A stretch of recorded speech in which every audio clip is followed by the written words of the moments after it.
రాజ్యాంగాన్ని చేతితో రాసిన రాతతో ఉంటే బావుంటుంది. అది కూడా 1000 సంవత్సరాలు దాన్ని పొందుపరచాలి అని ఒక ఉద్దేశం వచ్చిన వెంటనే ఇటాలియన్ చేతి రాతతో రాయాలి అని చెప్పి ఆల్ ఇండియా రేడియోలో వీళ్ళు అనౌన్స్‌మెంట్ ఇప్పించారట. అప్పుడు ప్రేమ్ బిహారీ నారాయణ్ రాయ్‌జాదా అనే ఆయన ముందుకొచ్చారు. వారు నేను తప్పకుండా రాస్తానండి. ఇటాలియన్ చేతి రాతతో రాస్తాను. కానీ ఒక్క రూపాయి కూడా తీసుకోలేదు అతను.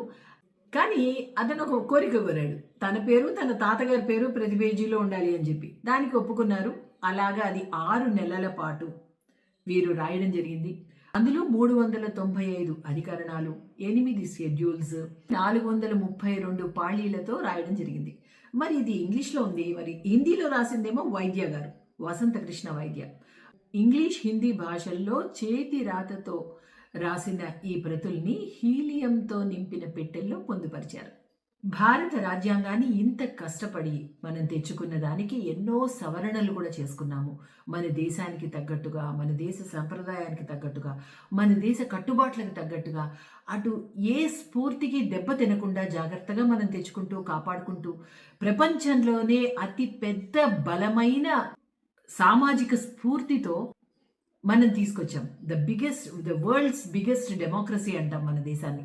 సో అటువంటి ఒక రాజ్యాంగాన్ని ఎంత జాగ్రత్తగా, ఇంతమంది పెద్దల ఒక మేధో మద్దనంతో మనం జాగ్రత్తగా కష్టపడి మనం తెచ్చుకున్నామో దానిని అంతే భద్రంగా కాపాడుతూ ముందుకు తరాల వాళ్ళకి అందజేద్దాం.